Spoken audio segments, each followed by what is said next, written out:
Welcome back to the Inspiration Station where stories spark action. I'm your host, Mr. U. Wherever you are and however you're watching this show, thanks for making us part of your week.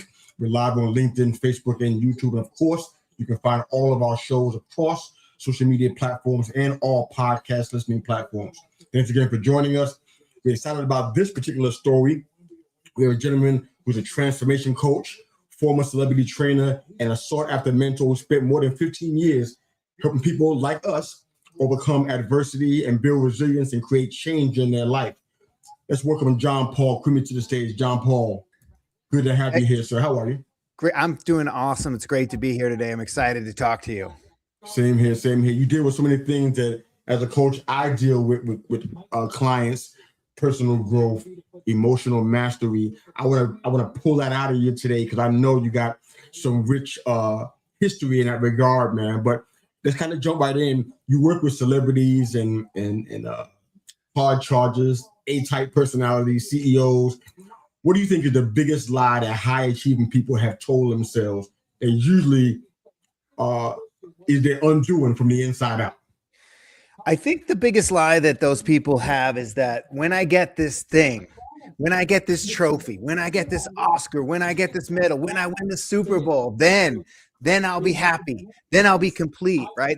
They work their whole lives to this goal, for this thing, for this moment.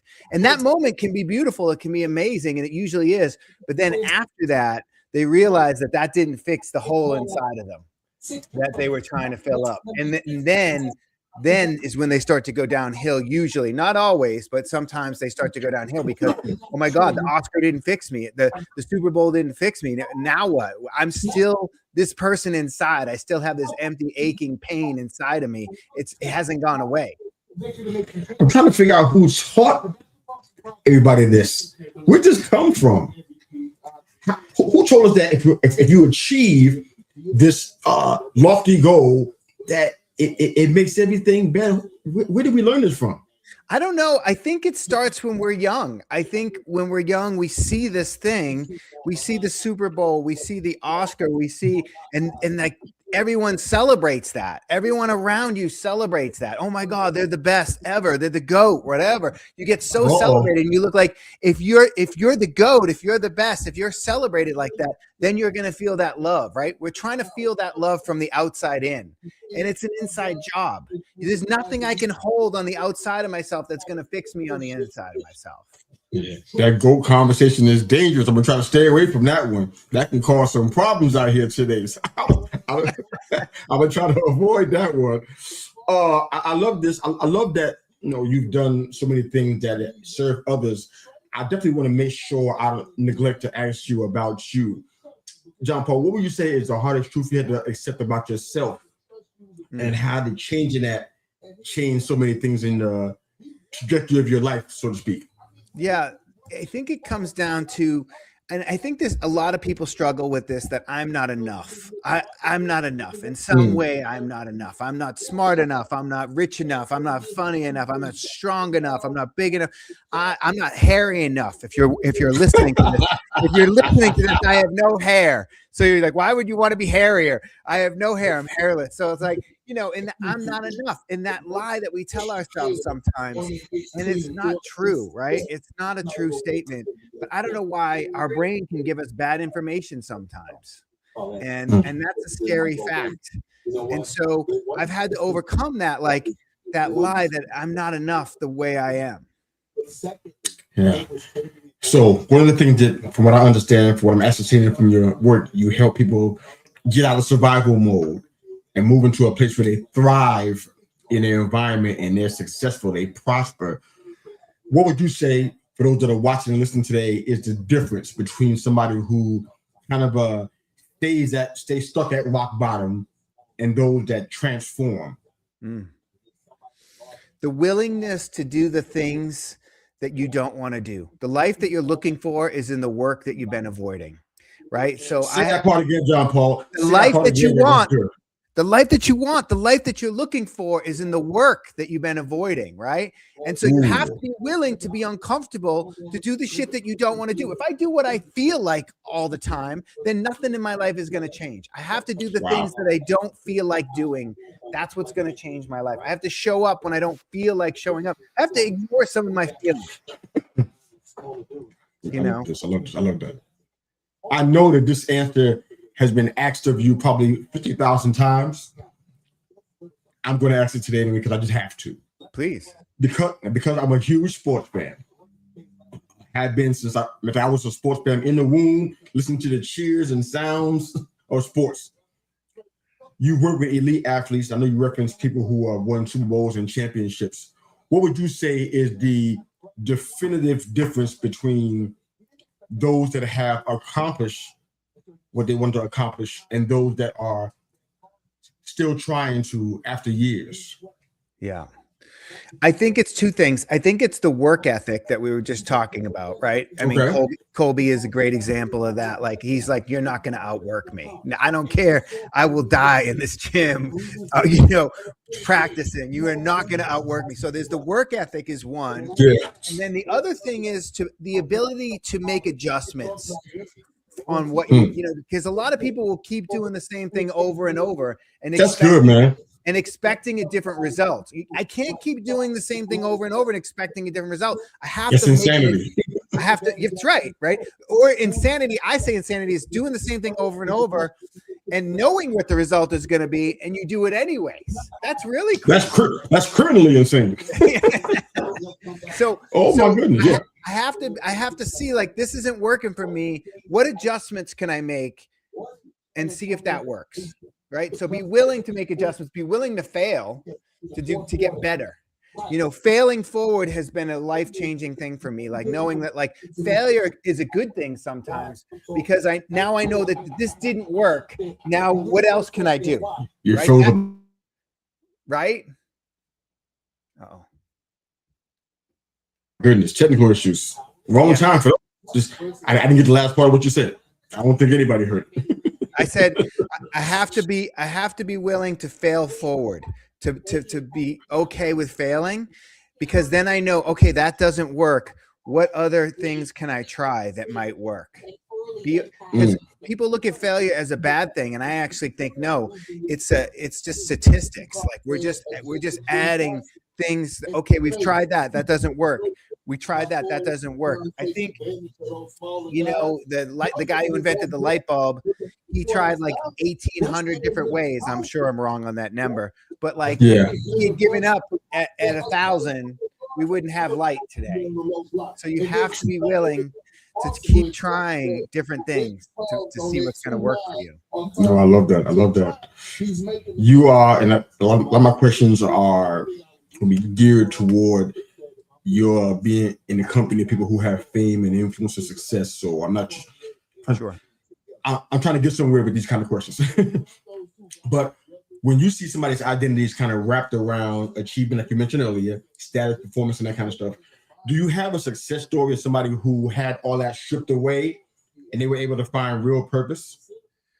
Do you have one you can share without names and any kind of unique identifiers?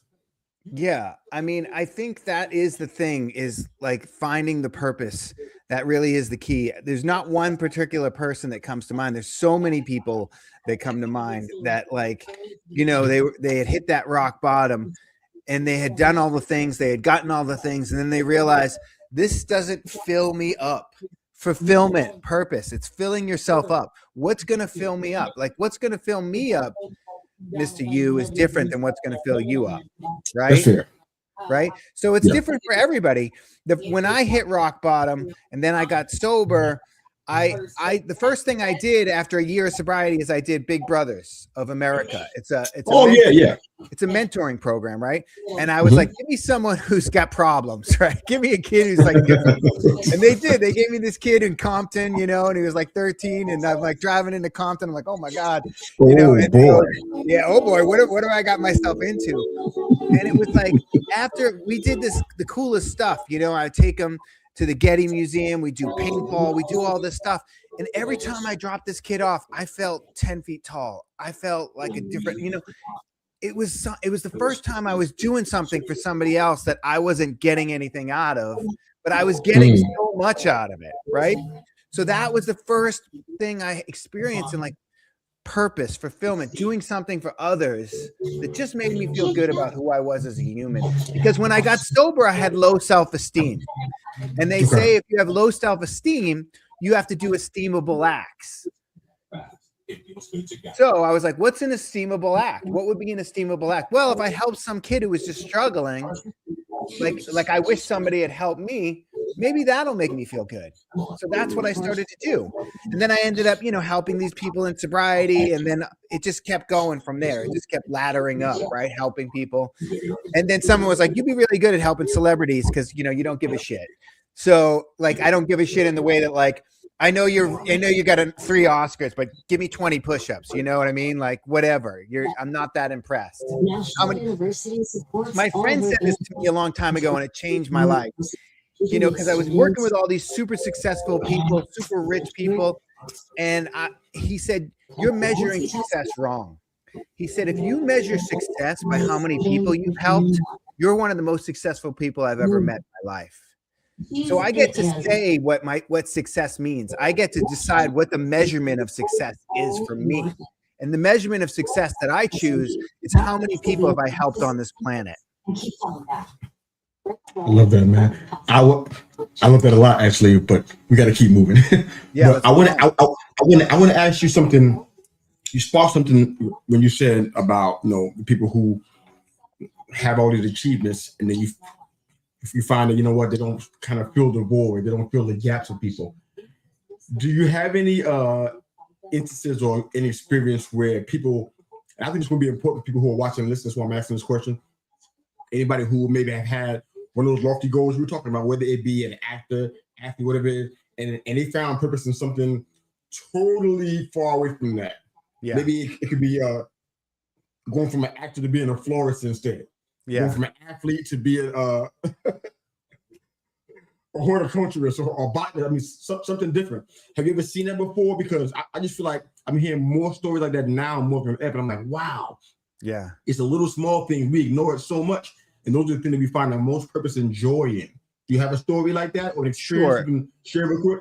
My friend Matthew Perry from the show Friends, very famous actor, right? Absolutely. And I can share this because he kind of talks about it in his book. He thought he saw Michael J. Fox had the #1 TV show and the #1 movie at the same time. And he's like, if I can get that, if I can have the #1 TV show and the #1 movie, then my life will be perfect. My life will be amazing. Yeah. And when he had it, he had the #1 TV show with Friends, and he had this movie, The Whole 9 Yards with Bruce Willis. It was the #1 movie at the time. And he was in his closet, like smoking crack or whatever. Right. Oh, wow. Yeah. And so it didn't fix him. And then he realized, like, he started helping people in sobriety, and that built him up. That actually made him feel good about himself.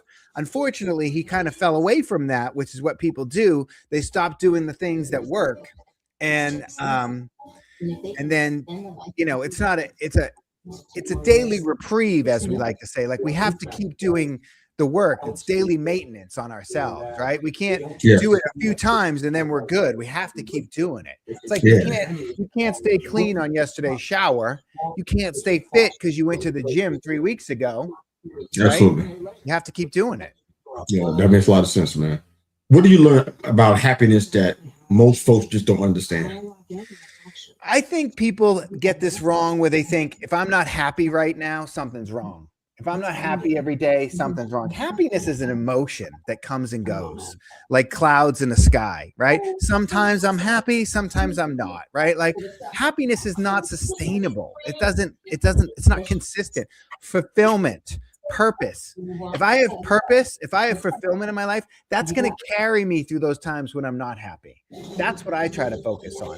Am I helping people today? Am I doing good work in the world today? Is somebody's life better today because of what I've shown them or helped them with? That's fulfillment. That's purpose. And that carries me through whether I'm happy or not.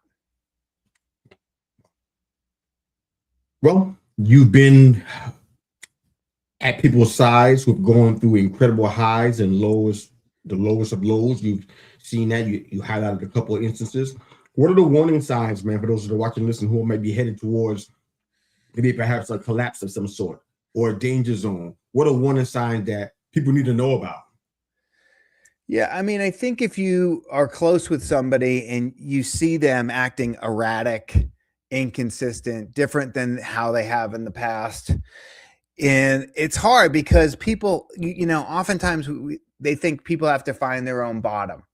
That's a big thing. Like they have to hit bottom. Not necessarily. Sometimes you can do a type of intervention where you and a couple other people that care about them can sit them down and go, hey, listen, we're really worried about you.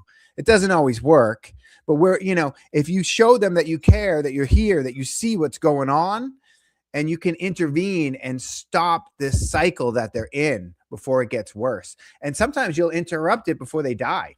You can interrupt that bad spiral down before they die and maybe get them into rehab or get them some help before something serious happens or something irreversible happens. So I don't think you always have to wait for people to have to hit bottom. I think you can get in there and show them that you care, show them that you love them, and tell them you're concerned about them. I think it works. I love that. I want to ask you one more question, then I'll have you let folks know where they can find your work. I'm going to put you, Jon Paul, into a hypothetical, okay? This may have already happened, but I'm going to put you in a hypothetical. You know somebody who is feeling trapped right now by past mistakes. They're feeling guilt and shame from that, failures, regrets, the whole 9 yard, addiction even, and you know that they need help, but they're not willing to, take that step. What do you say is the next move for either you or that person? Well, probably more you because you are more aware than they are. What's the next step? Did that person help kind of reclaim ownership of their life again? Kind of get back to a place where they can get on a better track, even though they're resistant to doing that. What do you feel obligated to do anything? What's the next step? Yeah, I mean, it's hard when someone's resistant. If they're not willing to change, then it's almost impossible. But what you can do is tell them, I'm here when you're ready. Like, I'm not going anywhere. I love you. I'm here for you. When you're ready, I'll be here. And listen, if you're not ready, I'm still here either way. I'm not going to abandon you. I'm not going to walk away. But it's hard for me to see you like this. It's hard for me to see you going through this. And there's a solution to this. There's a solution on the other side of this. And it's hard for people to understand that, like, all those terrible things that they've gone through, that is actually gold, because you can use that. You can turn that into like an alchemy where you turn around and help somebody else with these things. Like all this awful stuff that's happened to me, that stuff is golden for me to help somebody else with that's going through it. Absolutely. You can't have a testimony without assist. Yeah. So I totally get that. And I wasn't intending to add this, but I have a good friend of ours. He's one of the leaders and panelists on our Men's Roundtable Series podcast. We do every Thursday night.